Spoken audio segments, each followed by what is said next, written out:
But my reality was Dad didn't, Mom did, so men don't write in journals. Rachel's mom and dad wrote in journals. Guess what all 5 of their kids do to this day? Write in journals.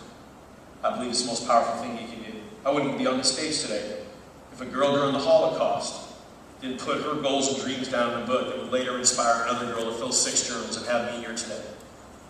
I wish I had written in a journal when I was in college your age. I didn't start until I was 37. I have 5 books full today. Something happens to me on a playground on the way home, my kids will still know the dreams I had for my life and for theirs. Don't miss this chance to leave your story for your family, if just them, potentially the world. And we hope that you will. This is something Rachel wrote in her journal. She said, don't put limits on what I can do. I have faith, why can't you? I want to show the world what I have. I won't be labeled as average. You hit what you aim for in life. If the target for your goals is average, it's going to get easy to hit. If the target for your goals in life is to be amazing and excellent, you know what? If you royally screw up, you're still going to be pretty cool. You hit what you aim for in this life. And I promise you, too many of you, probably like me, are aimed really low. It's easy to hit that way. It's time to aim higher. Never in the history of our country do I believe it is more important to have people who stop putting limitations on themselves and dream huge again than right now. This is the tipping point in our country's history. You don't have to believe me now, you'll believe me later. We need you now. This is the cover of Rachel's final journal. And on the cover, I know it's hard to see my little laser pointer, right up at the top here, she said, I write not for the sake of glory, not for the sake of fame, not for the sake of success, but for the sake of my soul. And on the back, in really big bold letters, right up at the top, she said, I won't be labeled as average. And next to the word average, you see a hole. This was created by one of the 4 bullets that traveled through Rachel's body on the day she died. It entered her backpack and tore that hole in the cover of her journal. And to this day, her father feels that hole creates this exclamation mark to that statement. I won't be labeled as average.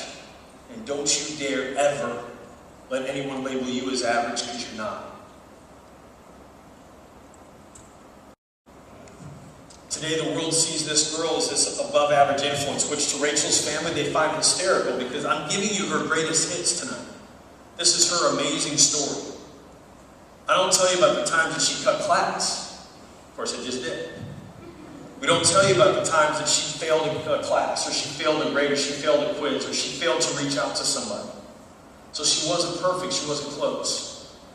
But she went out and she believed in studying people who are successful. We believe that she borrowed this phrase, chain reaction, from another one of her heroes that she never met. She already studied Anne Frank, but she studied Dr. Martin Luther King Jr.'s life too. One of his most powerful messages was a note he wrote from prison. And in prison, he said, darkness cannot drive out darkness. Only light can do that. Hate cannot drive out hate. Only love can do that. The chain reaction of evil must be broken. Dr. King was writing about breaking these evil patterns being taught generation to generation in our country. Hatred, prejudice, violence. Rachel, like Dr. King, believed the best way to fight it was by putting good into the world. And she would have been so honored to know, a year after the shootings, with her father sitting back listening. Dr. King's son, Martin Luther King III, was one of the speakers at Columbine, honoring the victims and their families. This leads us to our next challenge. I hope you realize that what you fill your head with and your heart with today, more than anything else, will determine the person you are a year from now.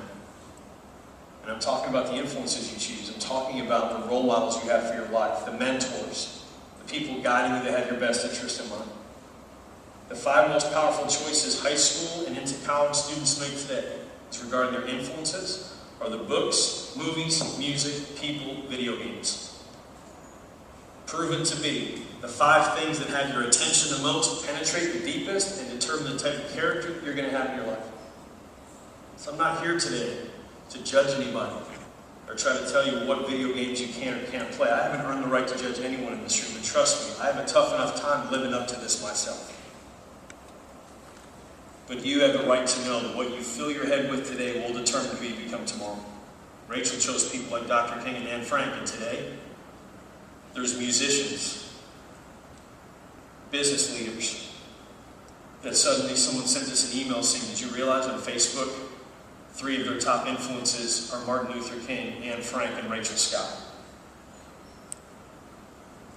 I wonder in a couple of decades if people are going to be putting you there. Because you have the same power, because she never did anything big. She just treated everyone with respect and kindness, something we can all do. But that's a choice, and that choice is yours. Most of us in this room never had a chance to meet Rachel, so here's your chance to get to know her a little bit better and watch her grow up.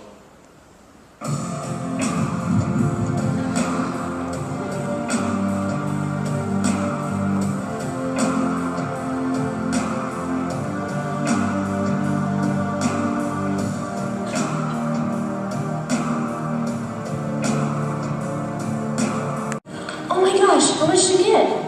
What? Oh, let me see. Nothing to buy something to eat from the vending machine. Give it to me. Okay, well, I'm an actress. Not. I sing. Now, it's fun. I love speaking on college campuses for a number of different reasons, but anytime I'm speaking in high schools and I have the senior class, I always let them know, look, I'm teaching you 5 challenges, all about your character, but at the same time, I ask how many of them are going off to college. They raise their hand and say, great. When I was in college, I was a covert change digger. So when I went to my friends' houses, went to the University of Dayton, and when by sophomore year we had these houses, it was called the ghetto. It was like 400 houses. You could have 5 or 6 people living. So I'd always make a point to go to people's homes, and I would sit, and I would be totally engaged, listening to them, having a great conversation, sitting next to the crack on the couch. And I'd lean forward and I'd go fishing, and they couldn't see, and I was totally into what they were saying. And when I found gold, it was very covert into my pocket, then, you know what, I need to move closer to them so that I can really feel like that I'm listening to them. You know, they know that I care about them, so then I can check out the next crack. I probably paid for like 20 pizzas like that in college. So I'm not here to teach you just 5 challenges to make you a better person and give you better character. We're talking survival skills, people. One of my favorite quotes from Rachel is something she wrote in her younger cousin's yearbook, and it was all about peer pressure. To be honest, one of the reasons she's my hero is she knew who she was at 15. There's days I'm still trying to figure that out for me. But she had just this amazing ability to know who she was and what she stood for, and that's what enabled her to stand up for other people in situations. But she said, don't let your character change color with your environment. Find out who you are, let it stay its true color. What she was saying here is don't allow other people to get you to do stuff you know you shouldn't. And don't let them stand in your way when it's time to do what's right. And she didn't always reach out, but she helped out a lot of people. And she believed you needed to have a plan in life for kindness, and she had one. They found it in her freshman year journal. And as a high school freshman, she said, I'm going to try to change my school by every day in just a couple seconds. I'm going to reach out to 3 groups of students so they know somebody cares. Anybody with special needs, anybody who's new at school, and anybody who's being made fun of. For 3 years we did this, and she did this. We know that she did it. Because after her death, when her father read this, he instantly went to these stacks of cards, letters, messages he had received from people. And he very quickly found more than 200 from students that fit into these 3 categories. One of the most powerful emails came from this girl who was a brand new student at Columbine. First day of school, the year of the shootings. Amber had just moved from Georgia to Colorado. She knew nobody. She said, first day at Columbine, worst day of my life.